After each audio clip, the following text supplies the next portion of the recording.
Welcome to the February 27th, 2024, 6:30 p.m. City Council meeting. We do have a quorum, so I'll call this meeting to order.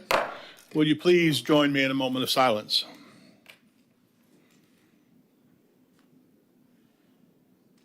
And the pledge to the flag. I pledge allegiance to the flag of the United States of America and to the republic for which it stands, one nation, under God, indivisible, with liberty and justice for all.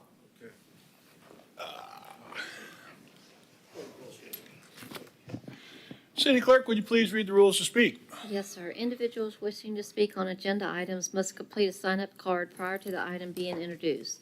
Those wishing to speak on quasi-judicial public hearings must complete a sign-up card and sign the oath. Sign-up and oath cards are available on the table. Individuals wishing to speak on non-agenda items may do so under petitions from the public present. This opportunity is offered twice in the meeting, and individuals may speak at either the first or second petitions, but not both. No sign-up card is required. Citizens shall not comment on any issue more than once during the meeting. All comments except petitions and requests must address the pending issues, and citizens will be given 3 minutes to speak. Citizens wishing to speak on the consent agenda must submit a sign-up card identifying the items of interest. Each speaker shall be limited to 3 minutes to speak on the entire consent agenda. All sign-up cards and exhibits being submitted to City Council shall be placed in the box on the table. Thank you very much. Council, could I get a motion for the approval of the minutes from the meetings of November 28th and December 12th, 2023, and January 23rd, 2024? So moved. Second. I have a motion and a second. All those in favor say yes. Yes. All those opposed, minutes are accepted. City Manager. Good evening, Mayor, Vice Mayor, and City Council. We do have a housekeeping item we'd like to bring up before we get into the agenda. At the request of the applicant, they requesting to table item 9A, which is SSA 2-2023. The title is the Registry at Sand Points. This includes ordinances 1, 2, and 3, 2024, and they would like to table that to the 23rd of April 2024 meeting.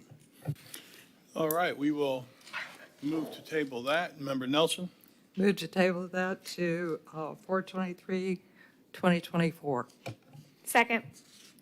I have a motion and a second. All those in favor say yes. Yes. Opposed? 9A is tabled, which, just for the record, that won't come up. There will be no discussion. No cards on that. It will come up April 23rd? April 23rd. City Manager. No boards and commissions, sir. You're on item 7, which is petitions and requests of the public present non-agenda items. All right, we're going to hold this for a second because I think there's a lot of 9As that are going to go to, see April 23rd or before. Ms. Kay, I know I'll see you before that. Okay. Thank you all.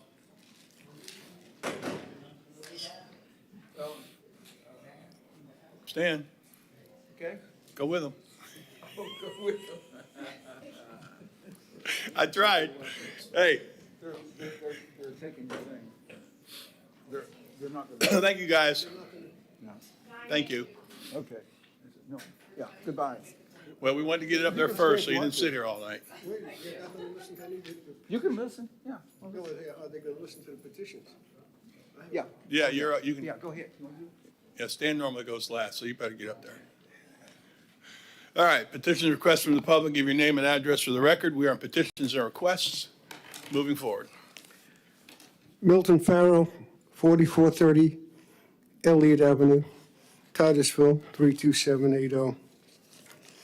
Good evening, gentlemen, ladies and gentlemen. Good evening. I'm here on behalf of some local homeowners in my area, in the Indian City area, who've been experiencing a real bad problem with speeders through our street. I spoke to a lady today who I got her petition signature on, who said she was run off the road by a black vehicle one night. My other neighbors said that they were ripping up the streets with four-wheelers. I myself called the Titusville Police last week, where we had a a sort of a little difference of opinion simply for the fact that they told me that they were unable to attend to my request because they could not chase the four-wheelers off-road. I can understand that, and yet I can't understand that because it still begs the question that we're leaving the city undefended as far as protecting it. On the street that I live, we have no sidewalks. So that complete run of Elliott Avenue from the north end of Cleveland to the south end of Rosen, where it bends and turns into Rosen Hill and turns into Knox McCrae, has turned out to be a speedway for four-wheel vehicle, off-road vehicles. To begin with, my understanding is off-road vehicles are illegal on paved highways, period. End of question. As well, we have some motorcycles that are what they call off-road motorcycles. Most of these vehicles have no lights. I don't know if they have brakes, but they have open mufflers as well, which is pretty disgusting. So we have women wheeling baby carriages during the day down Elliott Avenue, and the offenders keep coming down that street because it presents a nice run. There are no stop signs at all on Elliott Avenue, and I think some of the neighbors have made some suggestions, and I will beg your indulgence to listen to some of these suggestions as they may be helpful in solving the problem. We could use a three-way stop at Forest and Elliott. That might inhibit some of the problems. We also could use a speed limit sign on that street of 25. Hold up. That would be the end of your 3 minutes, but I'm going to allow you to go one more minute. Counsel? Would you please? One more minute, thank wherever you. you're at in 1 minute, we're going to. I'll be very move on. careful. Go. We really need your help, and we need your help badly. If we don't have the city or the police there, we're going to have a problem. Somebody will get killed or hurt. Now, I'm going to leave you this petition, and I'm going to hope that you can solve the problem. And I thank you for your indulgence. Well, you didn't even use your minute, but anyway, I will say, having lived here since 1965 and having the woods behind me over in Imperial Estates, even now, and it almost, when you're saying it, I'm envisioning some of these folks that are four-wheeling right down my front street and into the woods. So I get it as a problem. I can also tell you that I have done ride-alongs with the police, and they have done their best and were able to stop them. They don't just, oh, you're going in the woods, we can't get you. They will get them when they come out. They will, they're very much on it, and we stopped several in one night. So I was riding along. But that being said, I'm sure that the chief will pay attention. Now my minute's up, but chief will pay attention and always does. And I know that it's a very difficult problem because we've got a lot of folks that like to ride motorcycles like they're in motocross. And I was out there today. I could hear them in the back, in the woods back there. I don't know what they're doing as far as tearing it up, but I get it, and I'm not faulting them. Just for the record, my son and granddaughter ride motocross contests all over the state, but not in the woods in a city area. So I hear you, and I know the chief hears you, and I know that the police are on it because I happened to be there one night when that was their focus. So they're trying. One more comment, Mayor, Yes, if I may. absolutely. I was really disappointed that the operations officer told me that they didn't have the time and they were busy with other matters, and I felt very disappointed, and I wanted to call that to your attention. And I know John Lau personally, and I know he's a different individual, but would you please see to it that we get something done? I will say again, I know, having ridden with them, they work on that. It's a tough situation, a lot more difficult than getting somebody off the road than getting them off the paths in the woods. But yes, we will certainly pay attention. May I pass this on to you? Hand that to the clerk over there for me. Okay. So just out of Go ahead. curiosity, you mentioned a three-way stop. You mentioned a three-way Yes, stop. if we had a three-way stop at Forest and Elliott, the problem is, you see, it's a long 1 mile run. Yeah. And they avoid Rosen Hill by going down our street. And it's a So- straight shot, and they open it up wide open. So did I understand you to say a stop sign might help? Pardon? Did I understand you to say the stop sign might help? there's only one stop sign on that area, and it's on Forest. It's not on Rosen. It's not on Elliott. Okay. Okay. Thank you so much. Thank you very much, and I appreciate and can understand your issue. All right, yeah, get that over there to the clerk for us, and she'll get it to us. Thank you so much.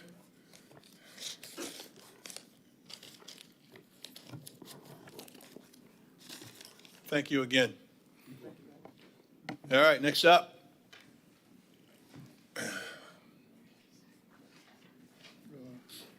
Stan Johnson, I'm speaking tonight as a professional engineer, and the city clerk already has this. Wanda, you already have this. I'm not giving it to you because you already got it just a few minutes ago.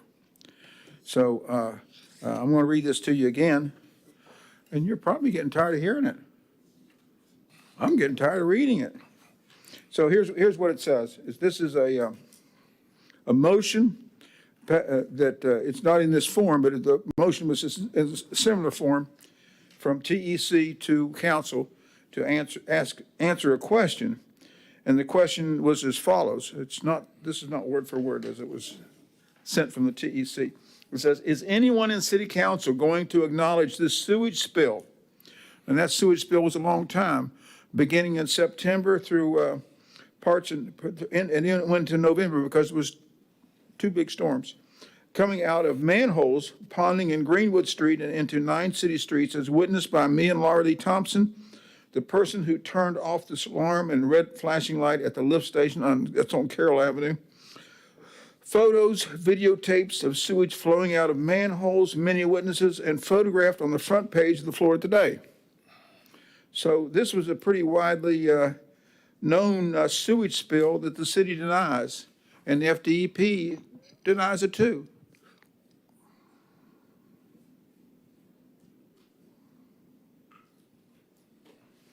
So there was no signs, no warnings. Children played in the sewage.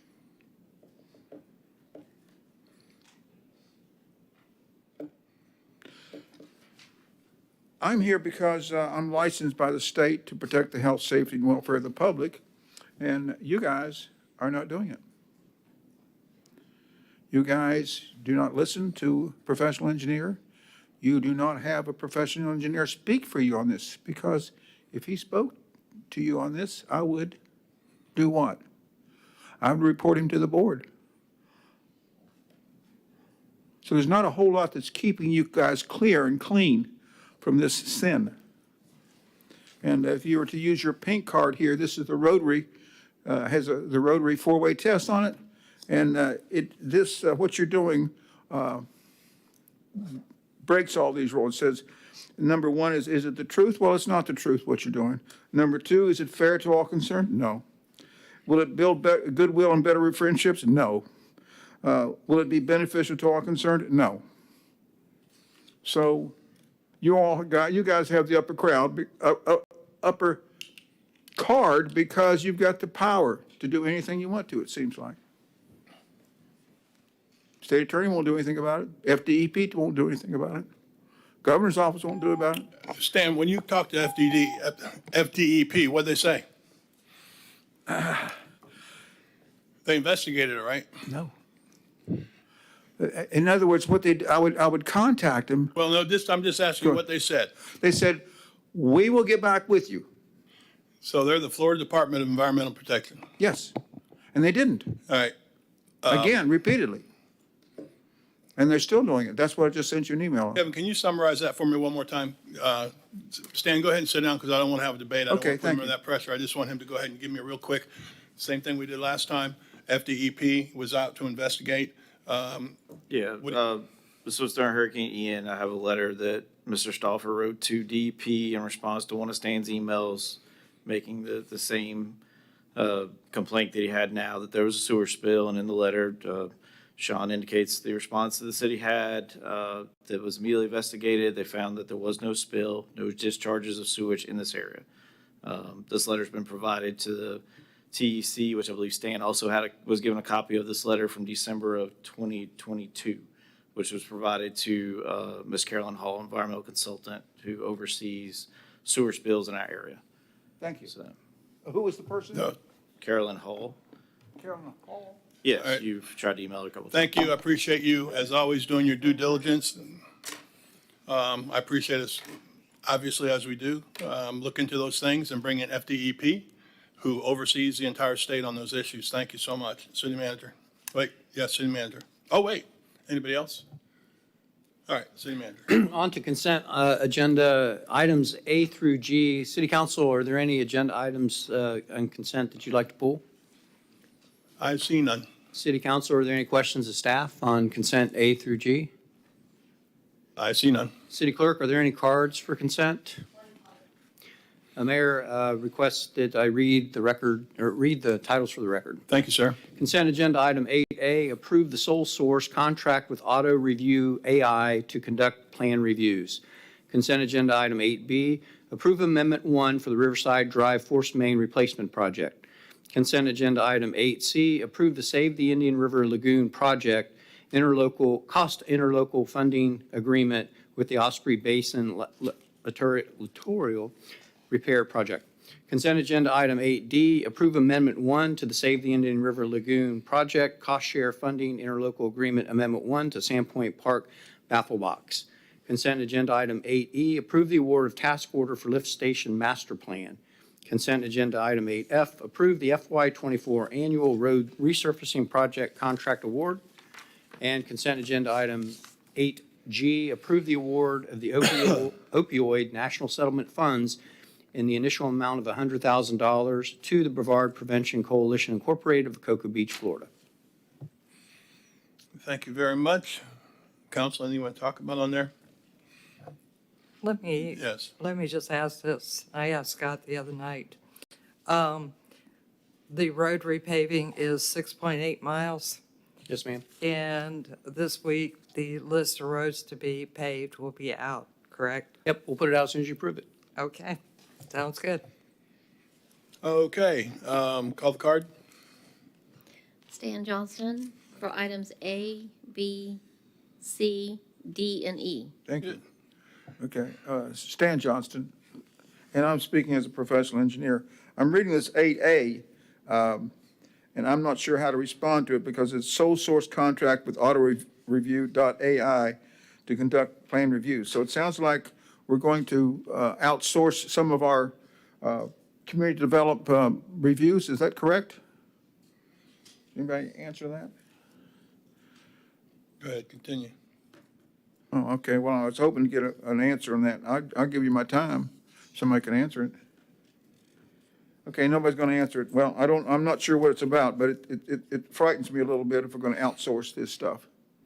On the other items, 8, B, C, D, and E, is that these have to do with water resources, and I'm not sure how water resources is doing right now, but what they've done in the past is that it's horrible dishonesty about the sewage spills and spraying women and children and babies and vehicles and so forth with sewage aerosol when they leave the fountains on.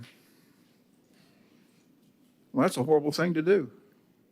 But that's what the city did, except Jolene, she called up and she said, FDEP said it's okay. I don't know if she told them about people getting sprayed and the cars getting sprayed like my car. So now what last time I went to do a sample of sewage spill is that I was arrested and taken to jail. I'm not the only one being harassed by the city, Titusville Police and the Water Resources. I'm not the only one.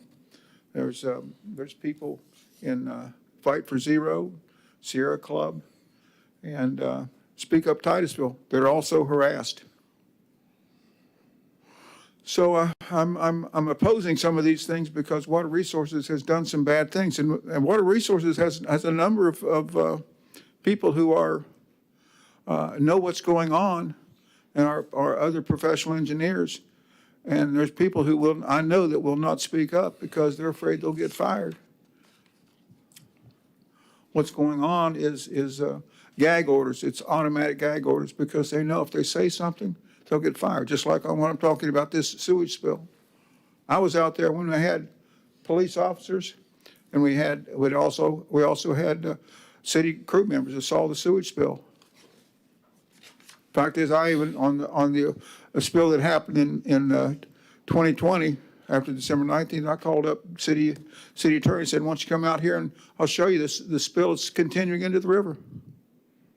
After December 19th, he didn't come, but the city voted. Thank you. Didn't happen. Thank you. That's, go ahead, sit down. But I understand, I saw you talking about C, D, and E. And I thought, oh, good, maybe he's going to get the idea here. C, cost share funding interlocal agreement, Osprey lateral repair project, Indian River Lagoon project, cost share funding, benefits for the river, benefits for the environment, cost share funding interlock, D. Approve Amendment 1 to save our Indian River Lagoon project, cost share funding agreement between the City of Titusville and Brevard County, $52,000 funding to design the Sandpoint Park baffle box project. We got more baffle boxes in Titusville and Palm Bay and Melbourne combined, which is, if you don't know, it's a filter that keeps things out of the river. It's not supposed to be there. And then Task Force for Lift Station Master Plan, approve the award, blah, blah, blah. Lift station evaluations, dynamic wastewater model development, and lift station master plan. These are all things to improve the river, to improve the lagoon, and I will be glad to say that we are ahead of anybody in this county when it comes to our projects in the lagoon. Just thought I'd say that. Member Nelson? Move to approve consent agenda items A through G. Second. I have a motion and a second. Roll call vote. Member Cole? Yes. Member Nelson? Yes. Mayor Diesel? Yes. Vice Mayor Robinson? Yes. Member Stokel? Yes. Approved unanimously, City Manager.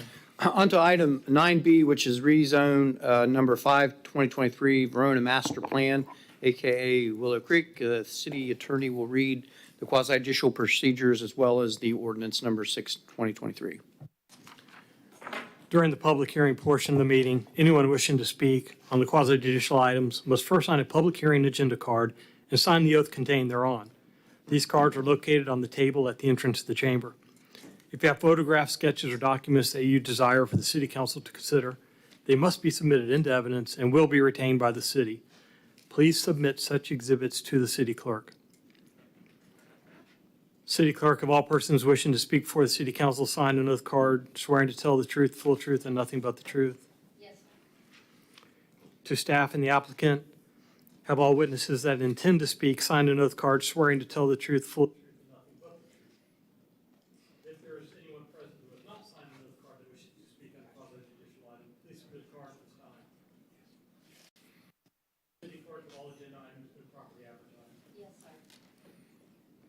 In the event that a council member has received an ex parte communication, either verbal or written, outside of this hearing, the council member shall disclose the identity of the person, group, or entity with whom the communication took place and the subject of the communication, including all opinions or facts discussed.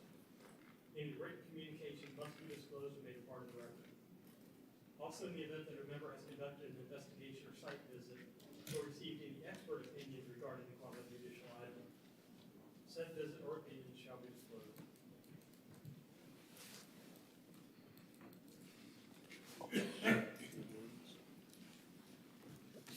Well, first one. So is this when I have to reveal that I have spoken to someone about this project? This is, Yes, sir, this will apply to item B, 9B? the Verona Master Plan. If you've had any outside discussions with individuals, you need to disclose who you spoke with, the substance of the communication, any facts. Okay, I spoke with, Robin Fisher spoke with me, and basically the conversation just reiterated what Mr. Honeycutt had presented 2 weeks ago at council meeting. There was nothing in addition to that. What was that? That was the fact that the parcel of land was zoned because of the helicopter school being there, and that was the purpose, and it was zoned the way it was, and this is why there's a request for rezoning to get it so they can build on that property. And the helicopter school is not there anymore. Okay, and you understand that your decision on this item will be based on the evidence presented here tonight? Say again what you said? And you understand that your decision will be based on the competent substantial evidence presented to you tonight at this meeting? Yes. And any other Anybody discussion? else? If none, at this time, I'll read ordinance number 6, 2024. An ordinance of the City of Titusville, Florida, amending ordinance number 9, 2017 by amending the master plan of the Plan Development PED zoning district imposed on approximately 638 plus minus acres of property located west of Grissom Parkway, east of Challenger Parkway, State Road 407, and Interstate 95 at the western terminus of Willow Creek Boulevard, having Brevard County parcel ID numbers 23 35 09 001, 23 35 04 002, 23 35 09 YR B.10, and 23 35 10 YI WC.3, providing for severability, repeal of conflicting ordinances, and providing for an effective date. The applicant, Rodney M. Honeycutt, P.E., on behalf of the owner, KB Homes of Orlando, Florida Incorporated, is requesting to amend the Willow Creek PUD master plan on a parcel located west of Grissom Parkway and east of Challenger Parkway, SR 407, and Interstate I-95 at the western terminus of Willow Creek Boulevard. The request proposes to amend the existing PD master plan by removing the proposed commercial and light industrial uses and associated transition zone. The request also proposes to add Village E as a multifamily and add a recreational lake and an additional recreational amenities. On February 7th, 2024, the Planning and Zoning Commission recommended approval of the requested change with the following conditions. Number one, a traffic calming design be provided for Village A and C to eliminate the long straightaways in those subdivisions at a time of the submittal of the engineering plans. The vote was 5-1. One member was concerned with losing the industrial and commercial land. This is your second reading and final public hearing of ordinance number 6, 2024 for the rezone application of Verona Master Plan Willow Creek. Staff is here to do a presentation for you. Go ahead, staff. Good evening, Christy Anderson, Senior Planner. Tonight, the applicant is requesting to amend the Verona Planned Unit Development Master Plan. The request proposes to expand the borrow pit noted on the approved master plan to create a 38-acre recreational lake. The proposed recreational amenities include a walking trail along the lake's perimeter, the lake with lake access, and 3 proposed benches. The proposed master plan and revised open space areas have been notated within the proposed master plan amendment provided on page 873 of your packets. And I'd just like to provide a brief history of the development and the staff's proposed conditions pertaining to traffic and open space. The existing master plan was approved for the city's planned unit development procedures under the Comprehensive Plan Amendment number 1-2016 in February of 2017. The current master plan has been provided on page 869 of your packets. The approved development has a maximum allowable density of 1,277 residential units. The master plan states that the residential units consist of single-family homes and multifamily/townhomes if there's a market demand. The master plan includes 172 plus minus acres of commercial and or light industrial areas, a transition buffer zone, and 244 plus minus acres of open space. The master plan identified 4 proposed residential villages, a transition zone that includes a 50-foot buffer between the residential villages and the light industrial commercial areas.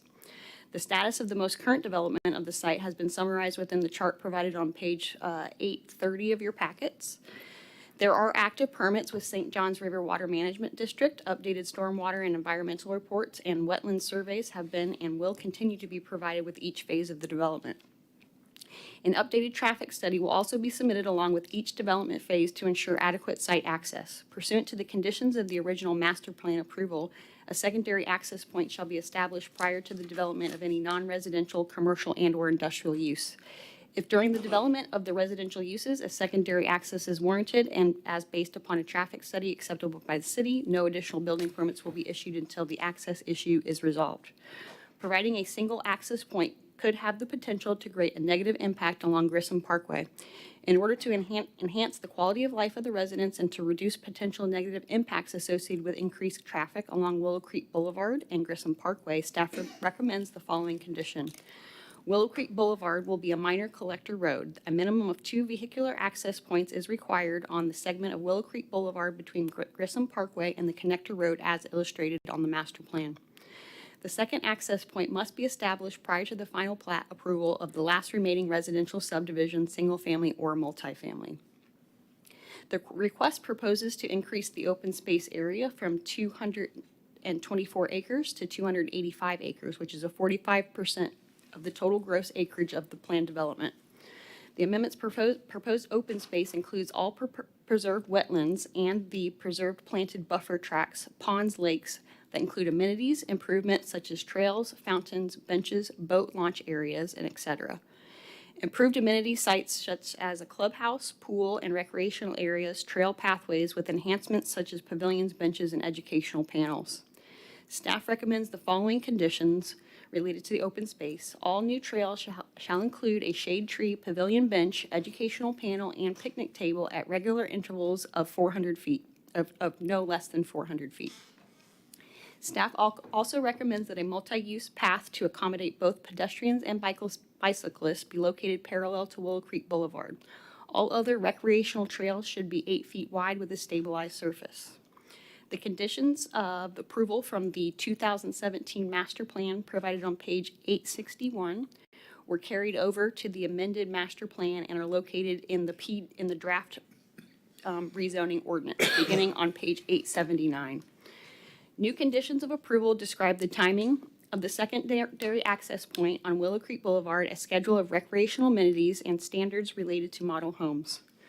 Staff has found that the master plan amendment is consistent with the city's comprehensive plan and land development regulations, including amendment procedures described in section 34-62 of the code. Staff recommends approval of the request to amend the master plan by removing the proposed commercial and light industrial uses in transition zones, and to add Village E as multifamily and to utilize the Barrow Pit as a recreational lake and additional recreational trails around the Barrow Pit in lieu of recreational trails between the villages as described in the Plan Development Rezoning Ordinance. Conditions described in Exhibit A and illustrated on the amended master plan in Exhibit B, dated January 29th, 2023. And I'd be happy to take any questions that you have from staff, and the applicant is here to address any questions that you have this evening as well. Member Nelson. Christie, I do have a question. Under a recommendation, it's saying add additional recreation trails around the Barrow Pit in lieu of trails between the villages. And I was sort of concerned because I thought if we have kids somewhere over here, somewhere over here, it'd be better to have them walking the trails than going out to the roads. It'd be safer. Right. I know that the applicant stated that they had issues with connecting the trails because of wetland impacts. Okay. So I think that was the reason that they couldn't originally complete what was presented as a trail connecting the entire, development throughout. So this is their Proposal. ability to work around that and Yeah. still provide the recreational trails, although they are segmented in one area of the development.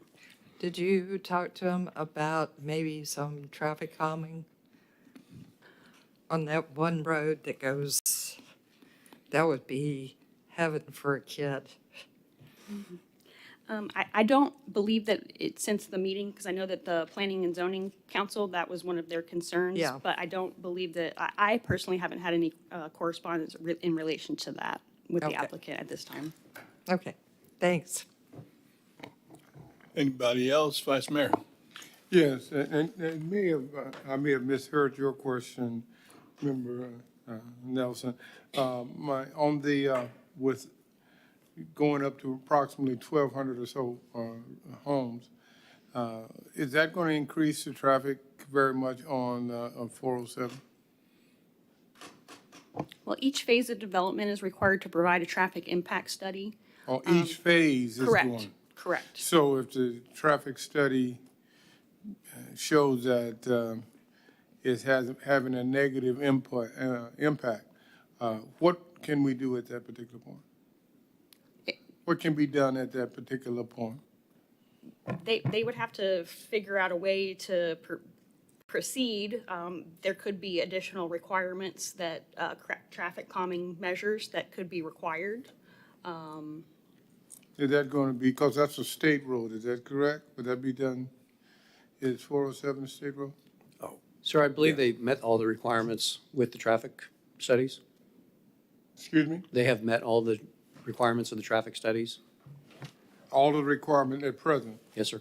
including traffic study, would it be any different based on making this change?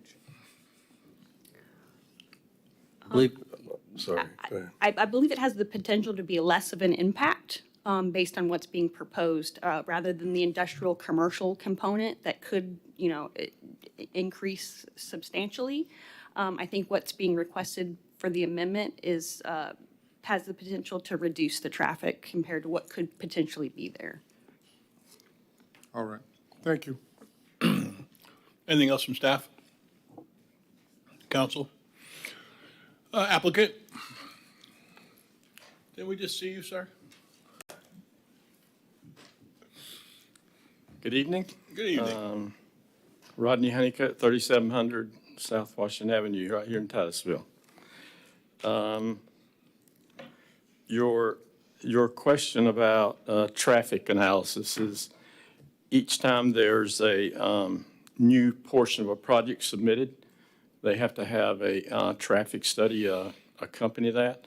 And if the traffic study makes recommendations, then they have to make those improvements to get their project approved. Anytime there's a change, there has to be an update on the traffic study, is that correct? Yes.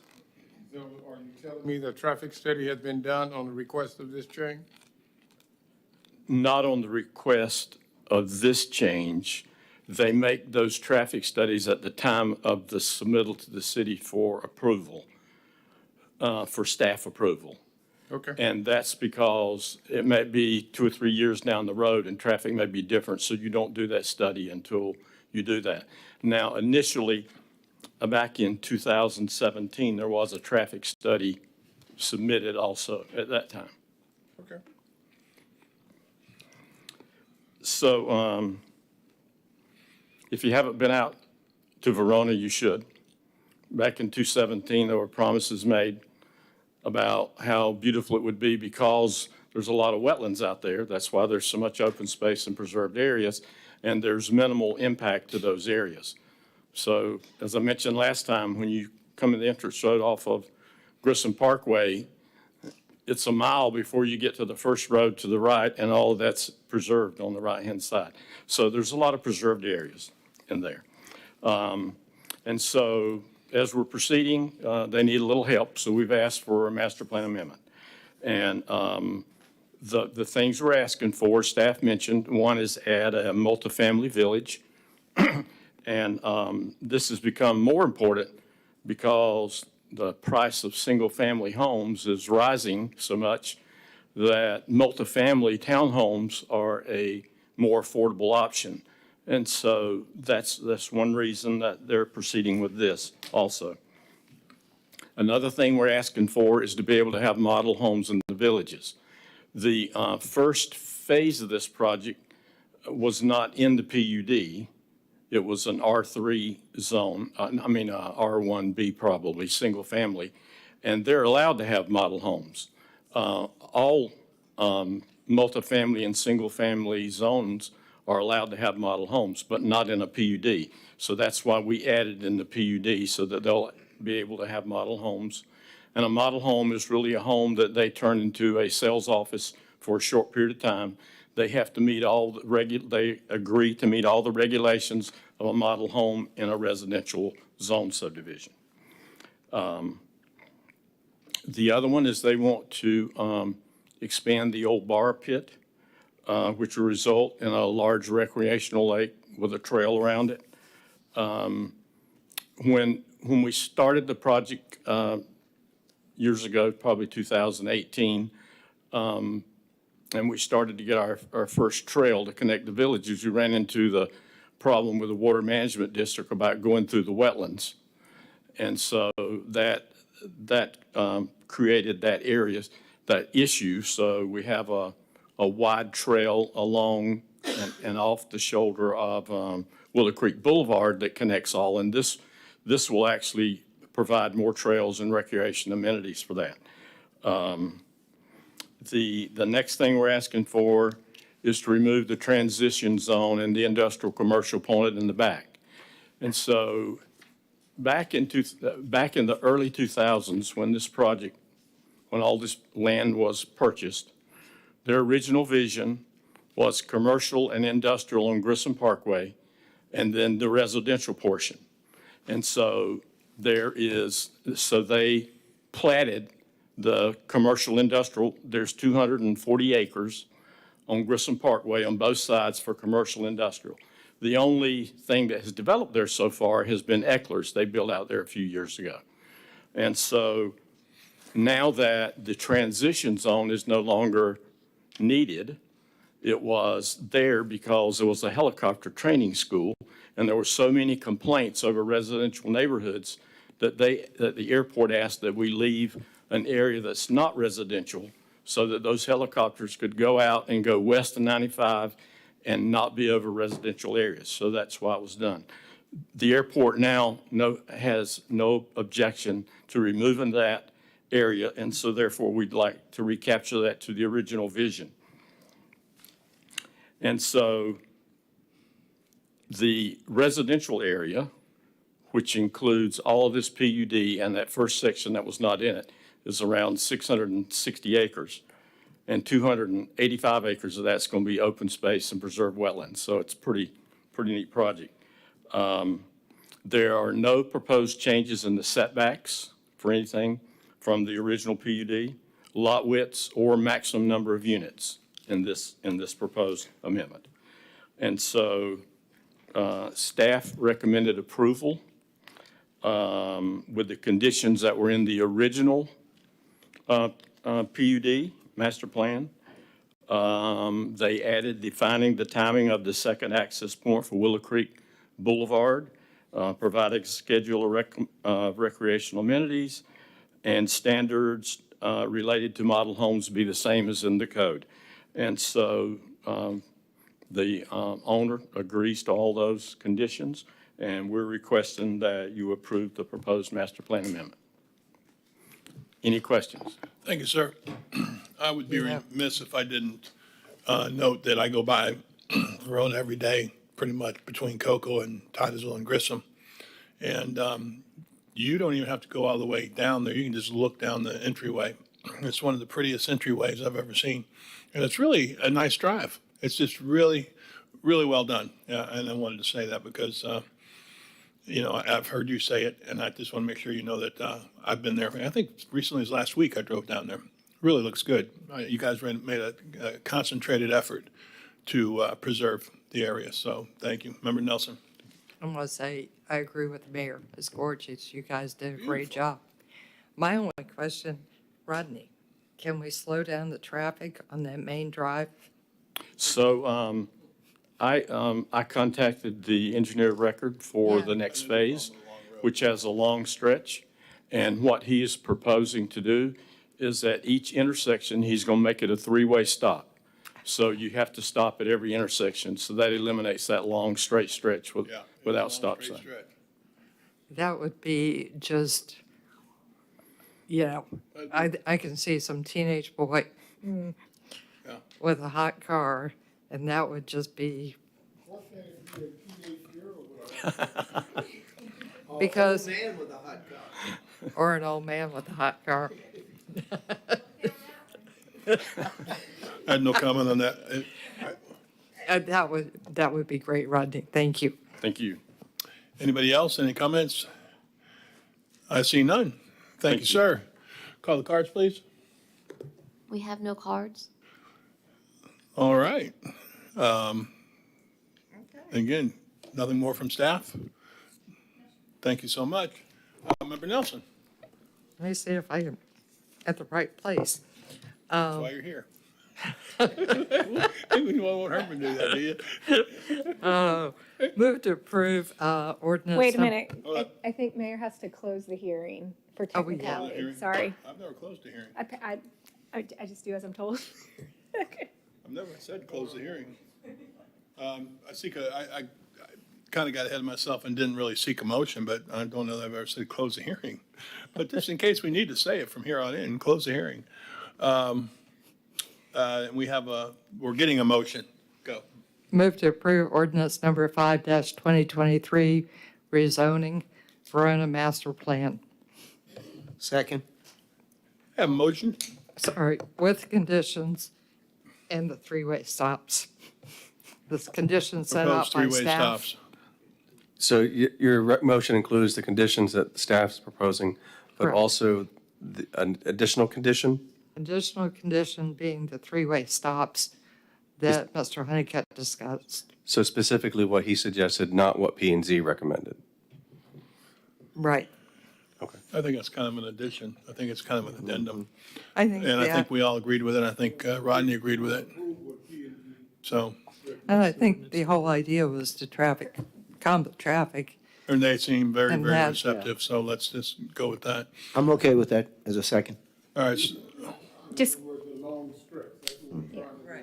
Sorry, in discussion, just because I want to say something. Member Stokel. Yeah, just to clarify, because I see Brad over there looking, the way I read this recommendation, I think the way Member Nelson did is they were hoping that traffic would be, would slow down, so a traffic calming design, and when I hear traffic calming design, a three-way stop kind of, It's only one example. There are many types of traffic calming design, so So should, do maybe I you, should we leave it more open with that? to the condition being some type of traffic calming? I mean, we don't And you have, guys, I think the specific area that they were concerned about was the Village C, the straightaway. Yeah. I think that specifically is what Rodney was referring to. At every intersection of that straightway stop of the Village C portion would require a three-way stop. how about if I just leave it as traffic calming as set out by Mr. Honeycutt and the planning department? Or leave some things open for them. You get too specific, that could trap Yeah, people. and that work? it may include Village A as well, now Right, reviewing okay. the recommendation. City Attorney, are we okay? We were kind of scattered on that. Lil, I just want to confirm with staff, based on the recommendation that it be traffic calming, is that enough for you to review as to whether it meets the intent of council as far as traffic calming? I believe it does. But if we want to get something very specific, you could go with what Mr. Honeycutt suggested, which is a very specific traffic calming design. I don't- Sure. But if you want to leave it open, I think leave it P&Z's open. Leave it open. recommendation Yeah. allows I'm in us to be able favor of to. I think we Open. should leave it open. Yep. Yeah, traffic calming, but I think that they may need to have an option or two. Yep. Okay, we good?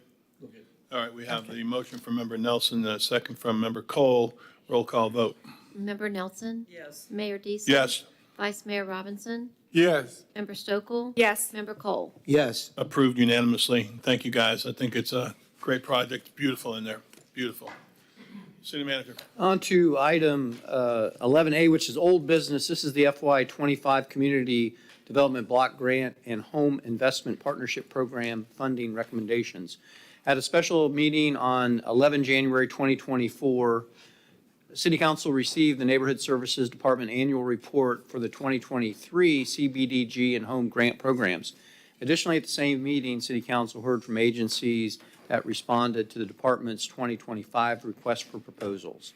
The Neighborhood Services have completed their evaluation process of the RFPs that were received, and the Neighborhood Services Director can recommend the following funding recommendations for FY 24-25, contingent upon receipt of the corresponding grant funds. For Public Services, Aging Matters in Brevard, Meals on Wheels, 100% at $15,000. The Women's Center Domestic Violence Safe House, 100% at $16,300. Brevard Alzheimer's Safe Ride Program at 100% for $8,400. And the Neighborhood Services Activities, a 3-year community beautification and infrastructure improvements of $200,300, or the balance of the funding after public service allocations. All funding recommendations are contingent upon the city receiving grant funding in FY 24-25 from HUD and the Brevard County respectively. Staff recommends that you approve the Community Development Block Grant, CBDG, and Home Grant programs as proposed funding recommendations in the amount of $325,000 for CBDG and $140,000 for Home, for the inclusion of the FY 2025 Annual Action Plan as required by HUD. Terry's here to answer any questions that you may have on the CBDG and Home grants. Member Stokel. Yep.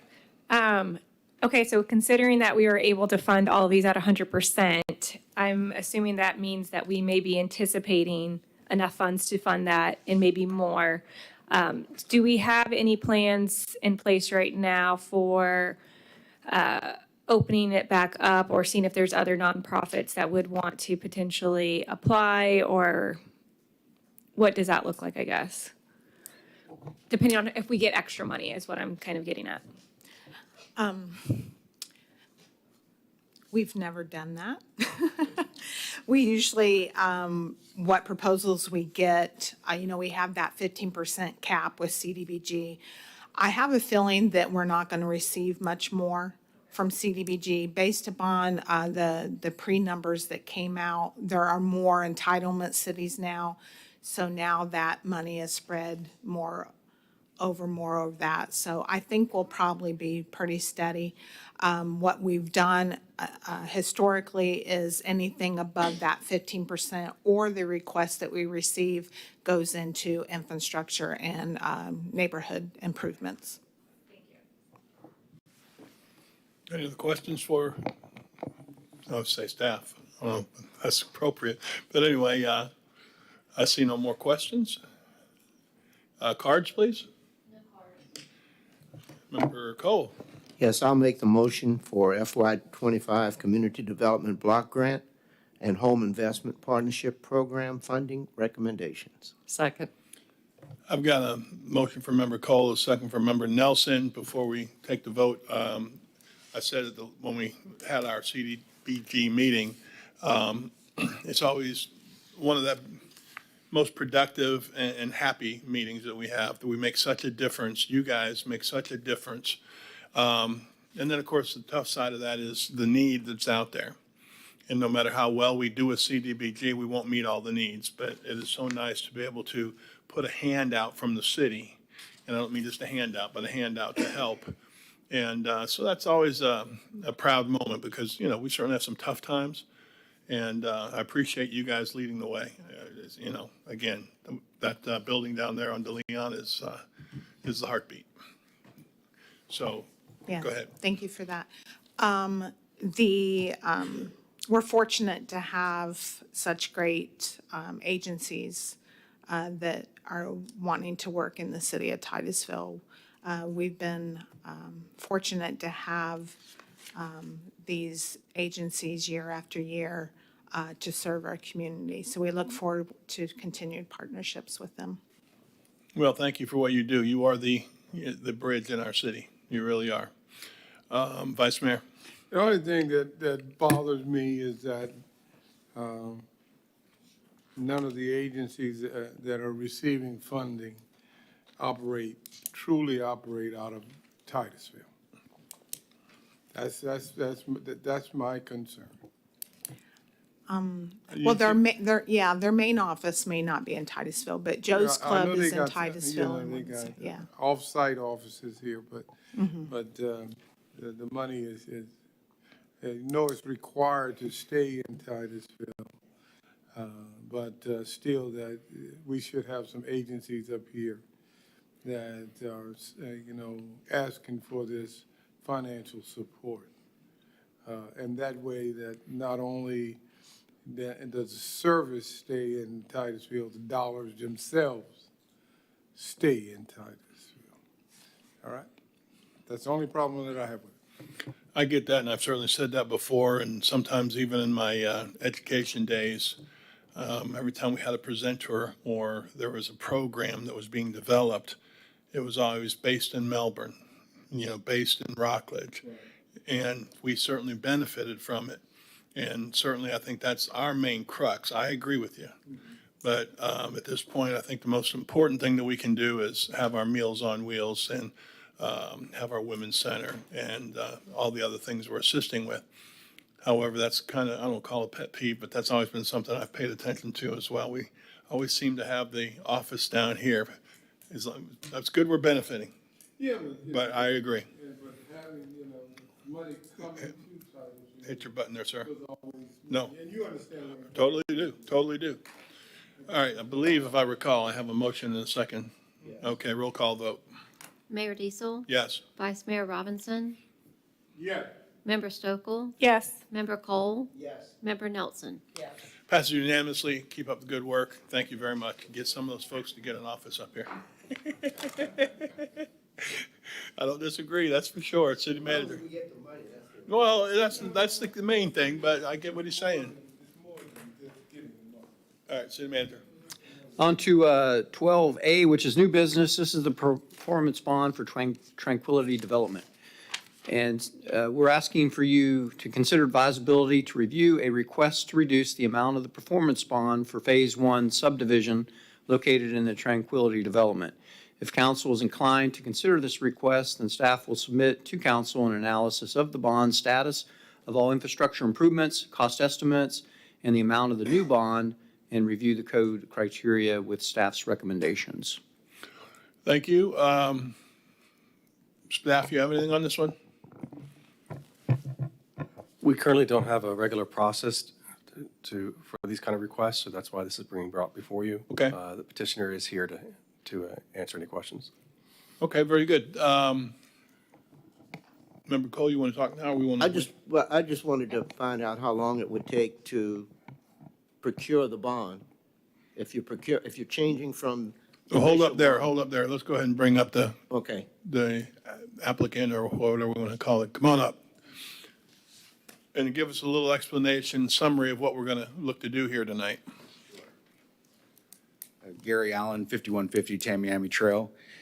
So we're here tonight because we have a bond or bonds that are currently in place with the city for approximately $10.7 million. That was placed before we started construction, and the current cost to complete is less than $800,000.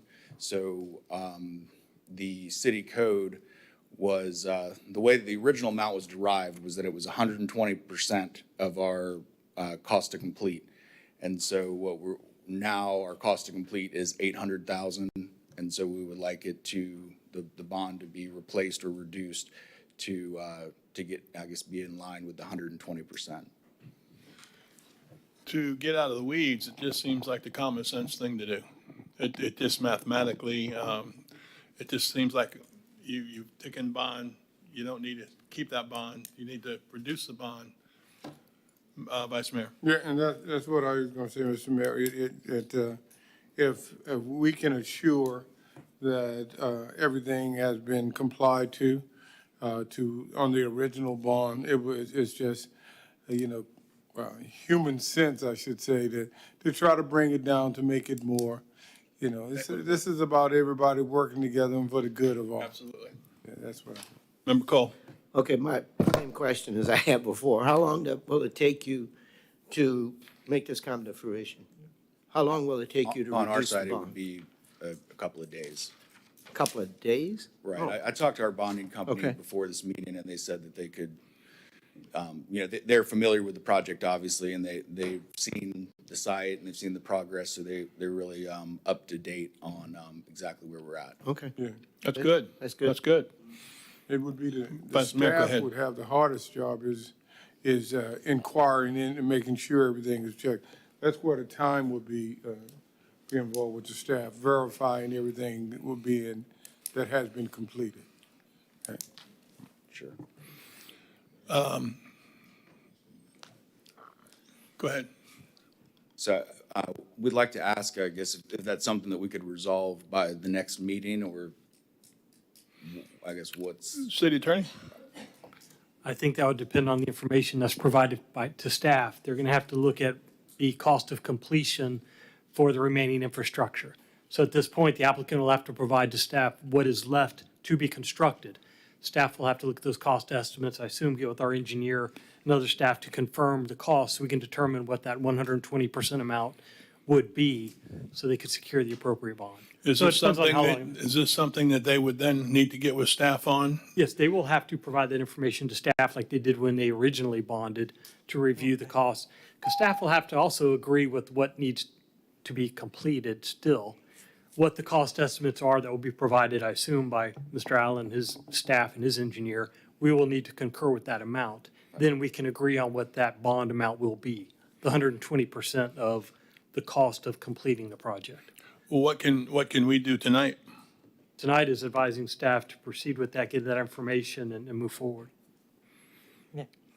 Okay, well, we will do that. And I see their desire to move forward, but that would be through staff, not us. Right? Staff will have to concur with those numbers. Right, and we will bring it back to you for approval of the new bond amount. After staff, after the discussion. Yes, sir. They will have to, agree to cost of completion amounts to finish the infrastructure. And then the new bond will be 120% of that amount to complete construction. Right, we can provide that to staff tomorrow. So, I mean, obviously, we keep pretty close track of Right, so what we got. All right, Member Nelson. So while we're talking about this, Brad, would it be good to have a procedure, not in 2 weeks, but a procedure at some point in place to deal with this kind of issue? That would be helpful. One of the issues that we thought about was there could be very numerous requests on the same bond or the same project over time. And that is, it does take a lot of time, staff resources to investigate, verify, inspect, and to work with the applicant, depending on the size of the project. Okay. So this particular request, if this is approved by you, we'll go forward and work as diligently as we can. I just can't assure that we'll be able to get it back to you at your immediate next meeting, but we will certainly try because our inspectors are also inspecting various other projects at the same time. Sure. So I think that'd be a great idea. And, let staff get it back to us whenever they can. But I think at some point we need to talk about some type of procedure so that these guys don't have to necessarily come to us each time. I noted when we started, you had said we don't have a process for this. And so that was going to be once we got past this, Yeah. to say what about a process in the future that would expedite this. And I don't know all the ins and outs of that, but I would think that the fact that we don't have a process or procedure to go through staff and perhaps keep it from coming to us twice, that would be very handy if we could do that. But right now, let's just focus on getting this thing rolling for them. Member Stokel. Yeah, that's gonna be my question. I guess, what would be the reason we haven't had this happen before? Is it because we've never had a project to this scale before with a performance bond this high? Why have we not run into this issue before? I don't have an answer for that. It's We've never possible, had a yeah. project complete 100%, 120% bonded. Okay. This is the first one we've had.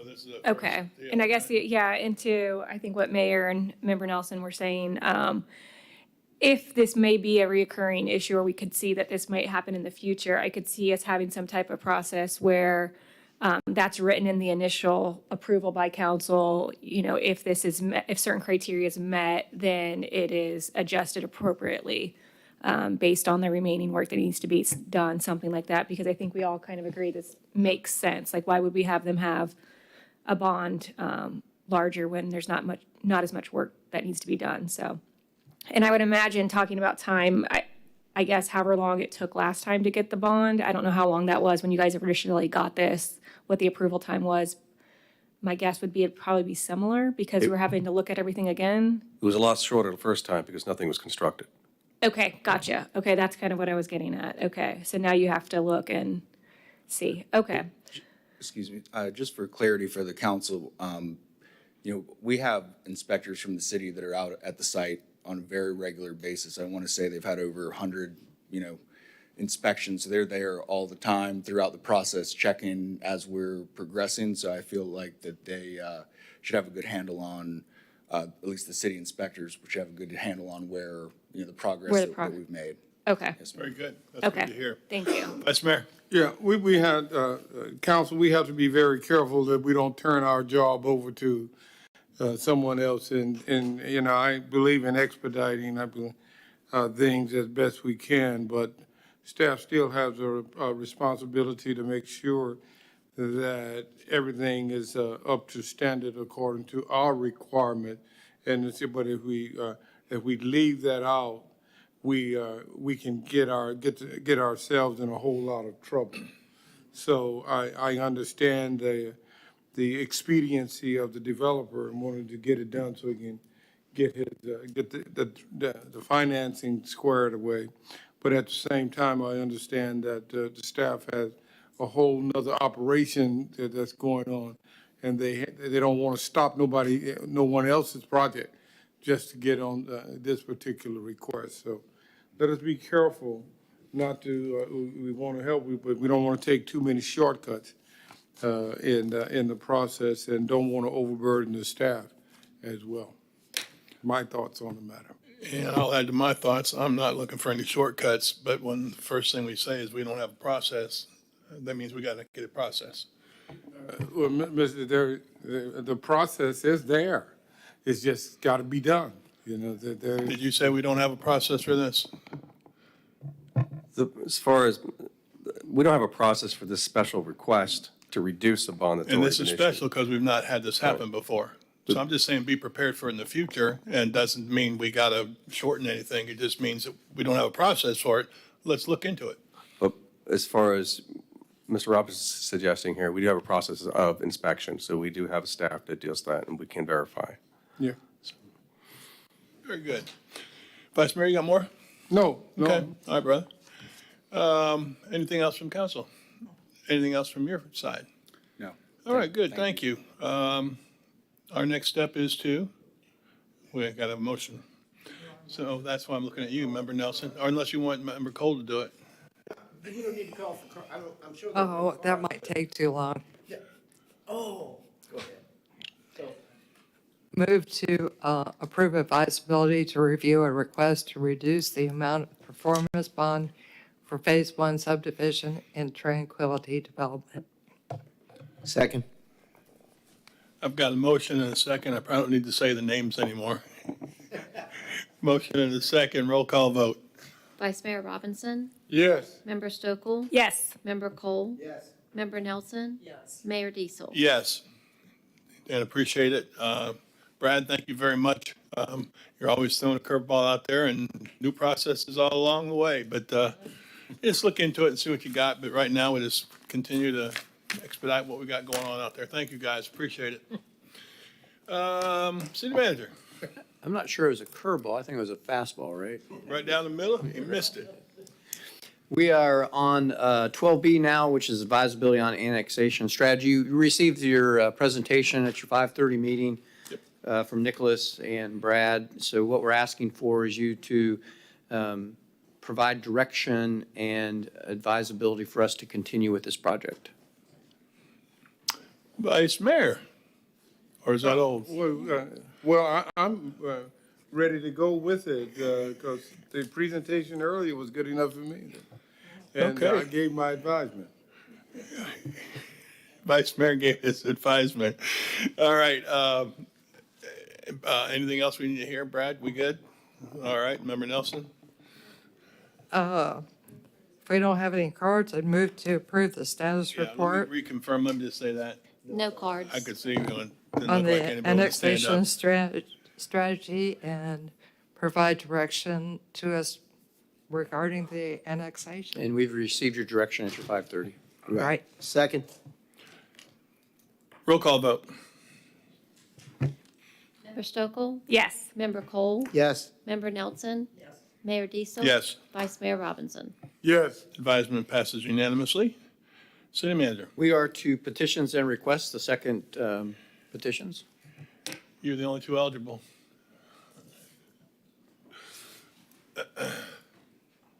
Name and address for the record. Yes, sir. How you doing? My name is Mark Hammonds. I have 1195 South Park Avenue, Titusville, Florida, 32780. The reason why I'm here is actually, I came today here for a meeting for a pre-meeting for my triplex that I'm developing on Park Avenue. And upon coming here, this is my third trip, I came across the landscape buffer zone. It's a hardship for me to build on my property. I'm within the zoning from my architect. I don't know if you know Alan. I got Rodney as my site development. And basically what's going on is I'm 12 foot on the left side, 10 foot on the right side. I'm within the 10 foot, width from the interior building, like 35 feet in the back. And I have like about 30 feet in the front. And then there's about 50 feet to Park Avenue, 25 to the sidewalk to my property. So I'm within the realms, of my blueprint. It's paid for. My land's paid for. My site plan I got to pay for. But this is a very hardship. I'm a disabled veteran. I've served in combat. I'm a ranger. I'm a sniper. Been airborne. Been in 3 combat missions. I get chemotherapy, and my life is. I have a medical condition, and I'm trying to put some in place for my daughter and my brother and my father. It's going to stay in one unit. My brother's here, and they're going to be living in one unit, and the other is rent for my daughter. So I'm trying to see if there's something that can help me waiver, because now they're saying I have to go through a variance, which I don't see why, because my building is within the density of the 5,000 square feet, 50%, and I'm within all the zoning. And I spoke to Brad many times and some of the staff, and they all assured me I was within the zoning. And Mark, I spoke to them, just to make sure everything was good, the architect and everything. And now they say I need a sprinkler system also, a fire sprinkler system for 3 units. So, before it was a site plan, you need to have a site plan the last time, which I didn't know. So I did a site plan with Rodney, and now they're saying I need a handicap spot, parking space. So we put the parking space. I thought we were coming today for the meeting for the parking space, but then now you're saying, oh, you got a landscape buffer zone, and I find like that is, I should say, contradicting the zoning, because you're saying you got 10 foot from the boundary, and I bought the property in 2016 as R3 high density multifamily, and it was 10 foot from the building. So I should be grandfathered in, but they changed it to 20 foot, which it gives me a hardship where I can't build. And then I'm not going to mention, I feel like I was steered to go to a duplex, which I don't feel that's a solution, because I don't feel that I have to jeopardize my brother and dad's residence, right, and mine, and go down to 2 units, and my daughter's investment for her future, right? I bought it as 3 units. And I'm providing tax dollars for the city. I'm building in an area where a lot of people are not wanting to build. And I'm going to develop Palmetto also. And I'm going to build there, and I'm going to make it nice, and I'm going to provide affordable rent, housing, more housing for the city. Hold up. I certainly sense your frustration and some. Yeah, I'm not trying to, come. No. I do. I sense your frustration. I'm not familiar with that. This is kind of cold to us, I'm sure. But this is where I want to, give Brad a chance to say what we got going on here, because I don't know. So what, can anybody shed light over there? I don't have a lot of anybody's over there right now, but Brad, you're the guy. There was a meeting this afternoon with Rodney about submitting a site plan for a multifamily development. And I believe it was a pre-application meeting. It's something that's required as a prerequisite to any submittal or receipt of a formal engineered site plan. And so it's at that time that person meets with the city staff and all the site plan reviewers to hear about what the requirements are going to be as far as the process and what the code might be. And depending on what the project is being proposed, what processes such as potentially variances might be necessary depending on what's being proposed. So I think that's what happened this afternoon. And I think the gentleman probably heard some information that we're basically just going to be hurdles to have to go through. So I think that's what's happening. I certainly sit down and talk with you about more of the specifics, but I'd have to see more about the project. I wasn't particularly in that particular meeting this afternoon. I did meet with him at a prior time, about a few weeks ago, just to give him some general direction, because he was initially trying to ask for a permit, which he couldn't do based on what he was proposing. He had to go through a site plan process. So I did give him some general direction of what he needed to do as far as that at that time. So I think today he had the formal pre-application meeting. But it sounds like there are just a lot of different hurdles in our code that he's going to have to go through in order to accomplish what he's trying to propose. There is a 20-foot landscape buffer requirement along public rights-of-way in our code. And for some small lots, yeah, that may be a hardship and it might be a justification to get a variance, but it is a process. Well, clearly, and I think that I can speak for, planning for the most part. They want to make these work.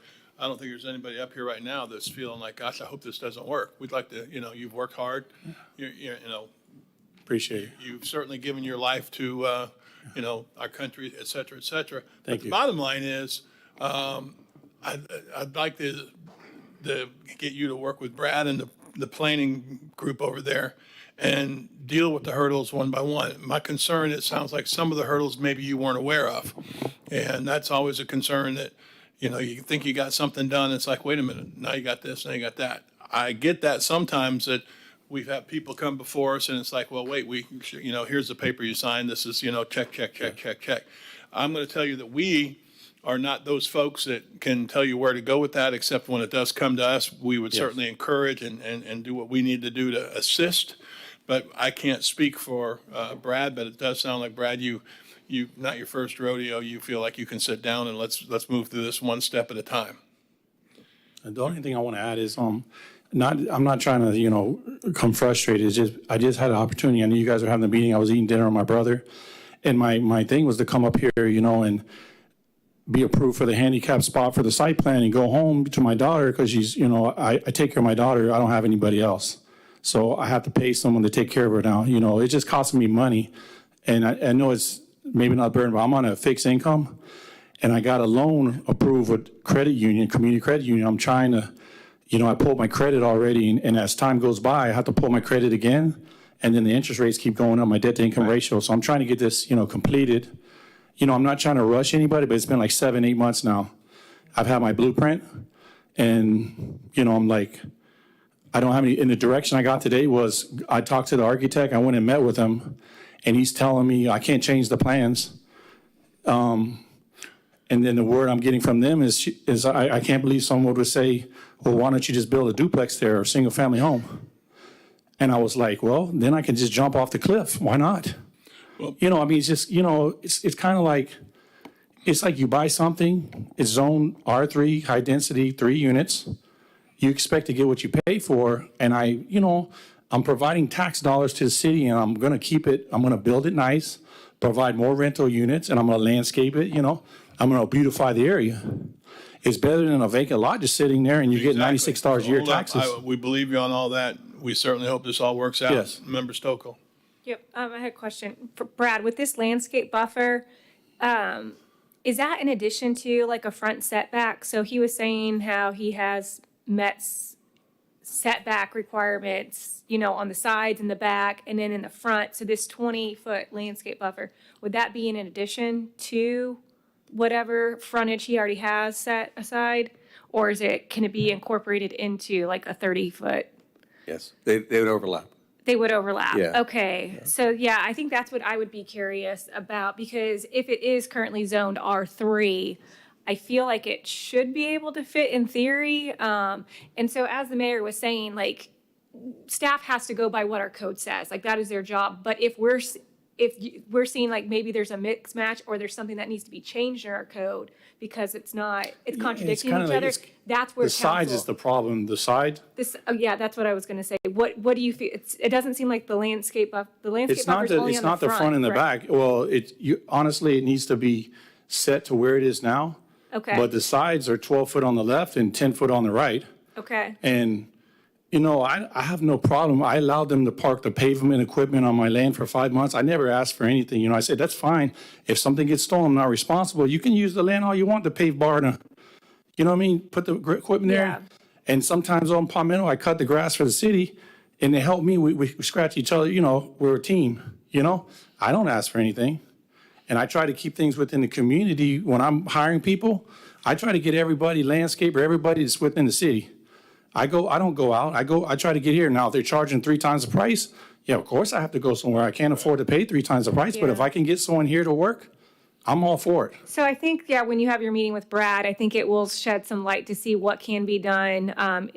We'll see how it meets the code. I will say, depending, if it really is a true hardship, the variance process seems to work for a lot of individuals. If it's just like this because of this one particular piece, and then hopefully it will get settled then. And then if there is potentially something that we need to look at And that's where we could get involved when we get into a variance. But outside of that, you're going to need to work with Brad. And Brad, if you give him your card, or you maybe already have his card, but I'd like an update on where we're sitting with this. If you could, when you guys sit down and talk, say, here's the problem, here's what we can do, this is what we got to do. We may need to come to council. We'd like to make it work, but it's going to have to go through here. I appreciate it. Anything you can do to help me, I appreciate it, you know, because I grew up here. I went to school, Oak Park, Madison, Astronaut. I went in the military. So, you know, I've been here. My mom's buried here on Garden Street. Gotcha. You know, my dad worked at the Kennedy Space Center, you know, until he got laid off. Of course, you know, back in the day, everybody got laid off. Everybody got laid off. So, I know everybody in town. You know, I'm friends with everybody. So I'm a team player. You know, I'm trying to do things better for the city. Another question I have, one more thing. I know your time is valuable. I appreciate you giving me this opportunity. I wanted to ask about the mixed residential and Get with Brad on that. retail over on Palmetto, the area over there. We're getting into a development and planning meeting here. Okay. And that's going to be stuff that's kind of out of my league. So. Yeah, because I'm trying to, you know, I'm doing things, you know, I'm trying to better what I can do better, you know, bring in, they told me about affordable housing. I'm good for that. Let me just say this, and then we're going to end, and that is sometimes it's not what you say, how you say it. I appreciate how you said it. So with that, Brad will get with you. Yes, sir. Thank you so much, and thank you for your time. All you guys, I appreciate it. You guys are wonderful. Thank you. I was actually eating Taco Tuesday tonight, and my brother was like, well, why don't you come up and talk to the council? They're having a meeting. Well, you know, I just, because it was bothering me, because I had to stay in a hotel, and it's $200 some a night. I don't know what's going on here. It brings it You to guys are having spring break, but it's like triple the price. I was like, man, race week, bike week, I don't know. Holiday Inn is like $200 some, $250 tonight. It's like staying in New York. Wow. Yeah, it's expensive, but I appreciate it. All right, Thank you. Thank you. You make me feel better. Thank you. Brad, thank you. All right. Anybody else? Oh, I'm here with him. All right. Mayor's council report first. That's up to you, sir. Yeah, I got it. Normally I do, but I got mayor's report. We'll go council report. Basically, I would just say for me, thank you, guys. I would say for me, got to go to the Indian River City Church gala on Saturday night and got to speak there. And it's really cool. Some of the, I say Pastor Stewart over there, Pastor Stewart Bowden, he's a guy that when he looks at something, he doesn't see what it is, he sees what it can be. And for to go to IRC, the kids' place, most of you have heard of the kids' place, and say now that every year we're going to advance another grade from kindergarten, next year first grade, then second grade, then third grade. That is quite an undertaking with no new buildings just yet. So, I mean, it really is. That's a leap of faith. So I was very proud of them. And I was glad to be there, and I can go on about other things. But at this point, I'm just going to say that was great. I'm really trying to win my getting the under. Member Stokel. Mayor, before you get to council, you had asked that a water conservation proclamation Yes. for Water Conservation Month of April be presented before council, and the next presentation meeting in April would be the 23rd of April, 2024. So if you would like to make that proposal to council. Yeah, basically, I just got an email that, and I feel like we've done this before. I really was trying to remember when I was asked, but it's a water conservation, right? It's a water conservation proclamation for the month of April, which is the National Water Conservation Month. And obviously, if we do that here, which we will, they would like us to do that here, which I think is good to get that out in front of everybody. We need to have a motion and a second. So moved. And all those in favor say, let me just say, the motion is to do the proclamation for water conservation at our meeting, To add an agenda item. to add an agenda item. So I've got a motion and a second. All those in favor say yes. Yes. Opposed, say no. We've got it carried. Mayor, clarification, which meeting are we going to do that at? I'm showing the 23rd of April as the next presentation meeting in April. And then on the mayor's report, he has a request for another proclamation for ancient order of Hiberians. Order of who? It's Hibernians for the Irish American Heritage Month.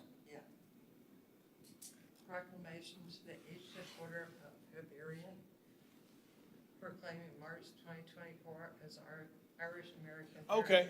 Yes. Can you give me that motion? Thank you Yes. very much, Ms. Wells. I can. So And- moved. Okay, we got a so moved. Do I have a second? Second. And that one's scheduled for the agenda item on the 26th of March at the 5:30 presentation. Perfect. I remember us doing that one as well. They were very, very appreciative of that. So we will, all those in favor say yes. Yes. Opposed? We will do the Irish in March appropriately. Okay, now Member Stokel. I'd just like to say water conservation proclamation is a tongue twister if you try to say that too fast. That's why I heard you just say. Second. Yeah, I know. Yeah, just say so moved. I don't think I have too many updates.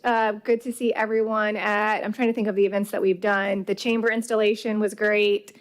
Police awards. And the police awards, always one of my favorite events. I will say I really liked the theme this year. Yes. I think that was a nice touch. The food was actually, Always good, yes. And I just feel like sometimes I take it for granted, but because we're just so used to the morale with the police department every time we're there, but I really feel like we have something special going there when we start to, not to compare, but to compare. I just feel like it feels like a family, just the way you can tell with people joking around with each other and the recognition and the praise and honor. And I don't want to take it for granted. So it's just nice to be reminded when we go to those events. And I'm grateful that we put them on and we invest the time, money, and the resources to do that for our departments. So that's all I have. And let me just add to that, because I've always said when I speak about the police department, they're our heroes. They're the ones who run to the danger while we are protected from the danger. But I also lately have said over and over again, a big part of their success, and Chief Lau is an example of this, relationships. And I had a situation where I was double booked, and I texted police chief, had taken my grandson to a pro wrestling night, and he was so excited, and I didn't know about the police awards night till after that. So I texted chief and said, I may have to leave early, whatever. His response was, family first. Don't you worry about even coming. I mean, I couldn't, and so then when I got there, he said it again. He thanked me for being there, and he made it very clear, we're family first. And for you to speak it's like a family, that's how he does it. And it comes from the top down. So I too agree. And the event, we talked about how cool it was to be in the Hawaiian outfits, et cetera. And the city manager and I both said, no, I'm not Mr. Get into the outfit, nor is he. But we did, and it's like everybody did. It was the coolest little gathering. Everything, it was just such a great event. And, I wish I could have stayed longer, but I can tell you I was there long enough to get that family feel and the happiness and fun that people were having. Vice Mayor, were you having fun? Oh, yeah. Hey, your button. It's been quite busy over the last couple of days dealing with and I shared this with the city manager last Friday, not this past Friday. Yeah, it was this past Friday. I went to a Black History program over at the charter school over at the Gibson Center. Oh, at the Gibson Center, and all of the kids that are attending that school, the fundraiser, and they had all kinds of the kids were seated in the front of charts, or that they made up. It's kind of like that, and you would walk up to one of the students and ask them, tell me about this person, whether it was Sammy Davis Jr. or Sidney Poitier or whomever it was, and they wouldn't say anything to you until you dropped a little token off into their little bucket. And when you did that, and I didn't have any change, so I was just dropping dollar bills. And I said, well, yes, I did, yeah, I was just dropping dollar bills. And then I found out you could go up to the desk and get some quarters. after I spent all tell you about that. spent all my dollar bills. But as a local contributor to the betterment of Titusville, I was recognized as an individual in Titusville and North Brevard that had made a difference since I've been here over the year. And they did my profile and with the things that I have done in my lifetime. And the only part that was hard, they asked me when I was born. When I put the dollar in the 1962. When I put my dollar in it, it was really nice to hear that someone in the community thought you were a local hero. That was good. Our church, my church has been putting on anniversary programs over the last weekend, and that was a lot of fun. And to do that, a comedy show, and we had one of our local friends, Pastor Sean, come up and bring his church up, and we did a church thing anniversary thing. That was nice, and it has just been a blessing, a weekend to be out in the community and to see what is happening within the city. And that's why I said that it's so many agencies that here in Titusville needs to get the dollars that we get in from the city. And those dollars can pay double back. You understood what I was saying, Mayor. Totally, I don't want to come across I didn't. No, I got my whole life. Because I fought that battle for many years. Well, they're always based somewhere else. Yeah. And we don't get the full dollars, I agree. And it used to be a time, well, I won't say that because I'm being recorded. It had association with being the county seat. But anyway, it was a wonderful weekend, and I agree. I wasn't able to make the chamber thing because I was at church doing our thing, and but at the police thing, and we brought that up, and I said to the city manager, I was so pleased with the camaraderie. And, Yes. the camaraderie that the city has, and I was glad to hear and get the email today that the heroes show up and when they're off duty, and I like that. That was cool. That your duty does not stop when you get off work. You're always there to lend your skills to make a difference and to help save a life. Very good. That's all. That's me. All right. Member Nelson. I had a wonderful weekend. Oh, yeah, there we go. I forgot about this. I played. Well, Chuck was here, and I played trivia Saturday night with a very competitive team. And there was somebody else next to us. Wow, look at that. So we won trivia for the women's club. Wow, that's a big Women's deal. Center. That's a lot of people there. There were 300 people there. Yep. So my teammates, who are very, very competitive, gave this to me and said that I should show it to Herman and let him touch it. They did say to hold on to it. Yeah. That's as close as he'll ever get to it.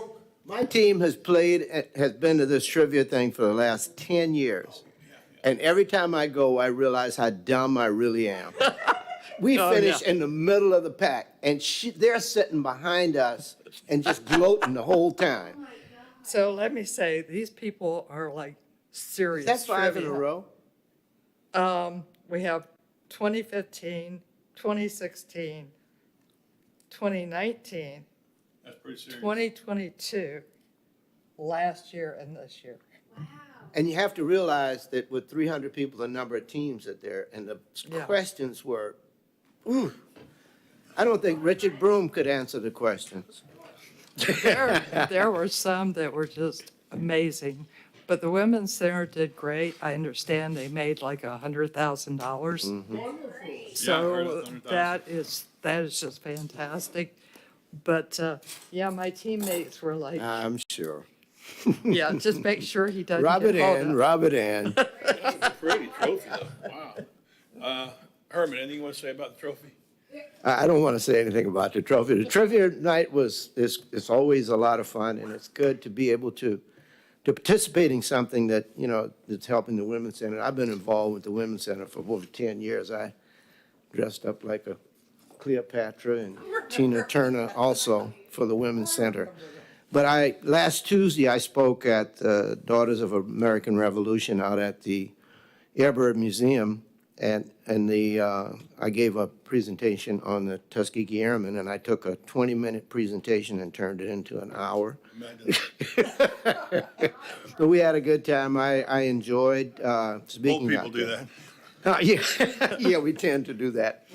But all of the different things we've been involved, we've been as city council involved in over the past 2 weeks, the chamber, the police, and you know, and trivia, and it's just great to be out there and to see the community and to see what the community is doing. So. You were going to say something to me again about that trophy? No, nothing I was else. just going to say, I saw you as Cleopatra. I don't know about the Don't bring rest of any you, pictures. but Herman, that was scary. Oh, when I was Cleopatra. City manager. Moving on, city manager. They've had enough fun over there. Yes, sir. Two calendar events, just as a reminder, and it's hard to believe the school year is coming to an end, but the student awards ceremony is scheduled for 29 April at 6 p.m., and it's scheduled to be at the Performing Arts Center at Titusville High, and that's always a wonderful event to reward their children like that. Love it. I'm sorry, sir? Can we have stools to sit on so we can shake those little kids?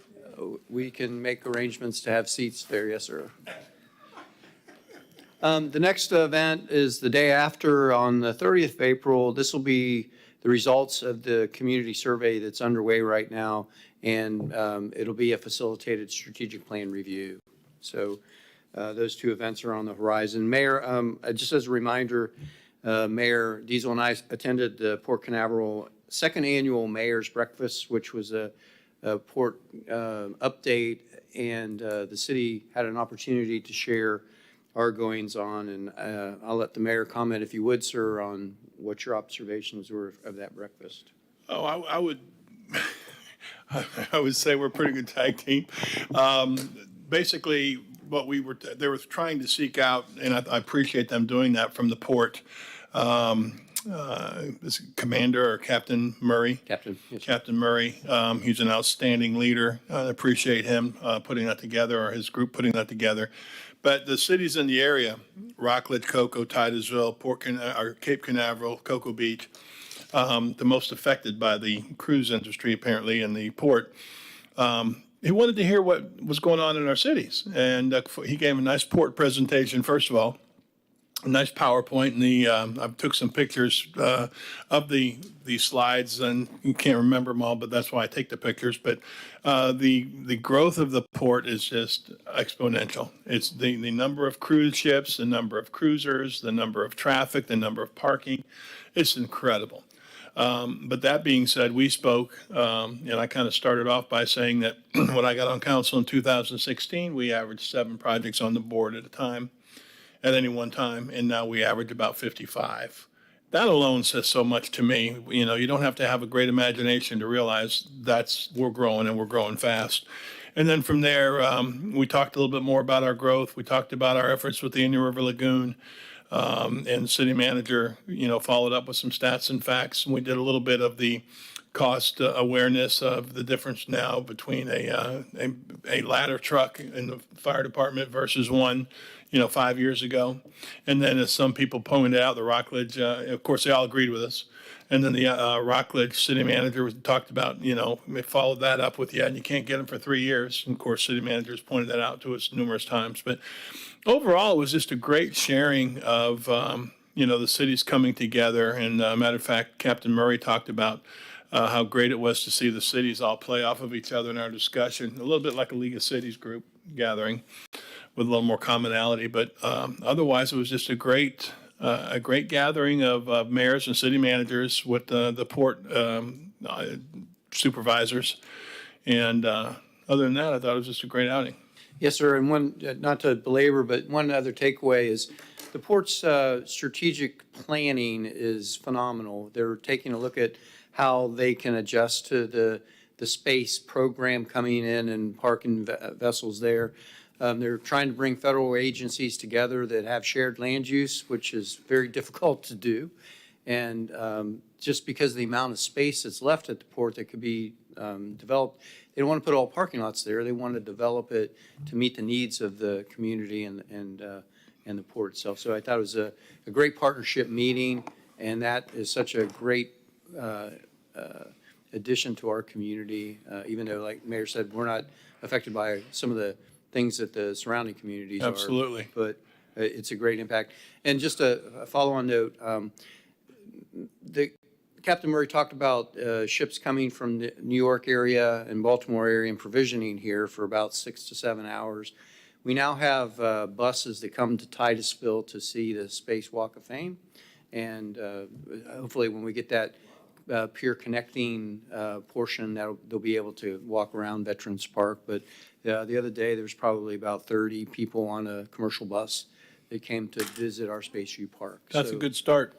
Yes, sir. Next. Hold on 1 second, Vice Mayor. Yes, sir. No, and I just wanted to say about the port.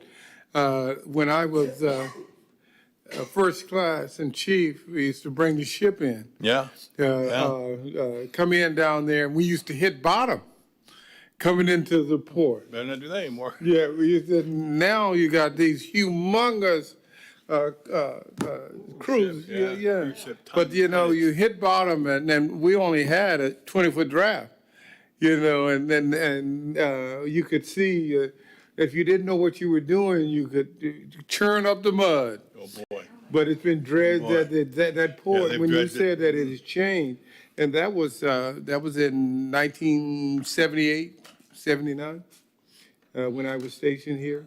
It has changed and made a big difference. It's the same year I was born, I think. That's all I wanted to say on the ships coming in. I would say, and this last thing, because we were both amazed by how much of that port is owned by the Navy, the Army, So when they're talking about their comprehensive plan and their expansion, and he was showing us on a slide, this is Navy and Army. I didn't realize Army had anything out there, So that was quite surprising. Yes, sir. The Coast Guard, too. Next, we received news, real good news, that we are going to receive a substantial amount of impact fees, transportation impact fees. And our initial thoughts, and we'll get into mid-year, but transportation impact fees have to be used for infrastructure.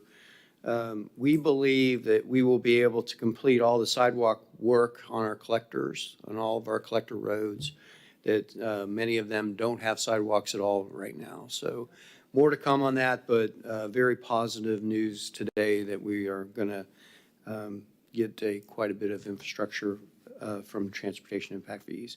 And last, and I know as you drive around, you see so many orange cones in and around the downtown, that south side, everywhere. There's infrastructure projects going on. And Mayor and Council, I just want to thank you for letting us keep ahead of the infrastructure.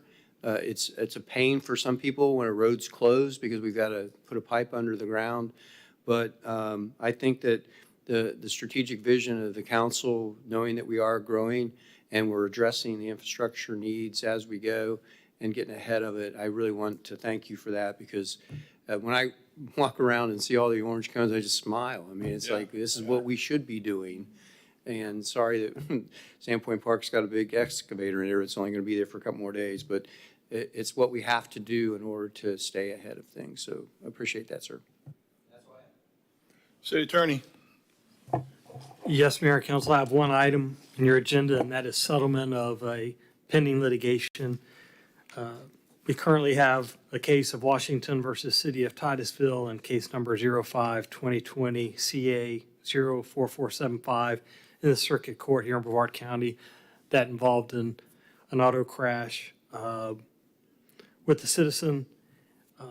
At this time, the city has negotiated a settlement of that pending lawsuit, and the plaintiff has agreed to settle this claim in the amount of $125,000, and that is subject to council approval. Based on the history of the claim, the city's current defense counsel, Renee Lundy, and the risk manager, Mark Langdorf, are requesting the city council to accept the terms of that negotiated settlement and allow risk management to issue settlement payment in the amount of $125,000 and authorize the execution of all necessary settlement documents. And, yeah, I'm sure you guys have already got that from the city attorney. So with that, I guess we would take a motion. Move to approve the settlement of the claim in Washington versus City of Titusville and authorize the defense counsel, the city manager, or designee to execute the necessary settlement documents. Second. I have a motion and a second. All those in favor say yes. Yes. Opposed? Carries. We good? All right. With that, I hope we enjoy this wonderful run of weather we're having. My goodness gracious. It's been beautiful. So with that, meeting adjourned.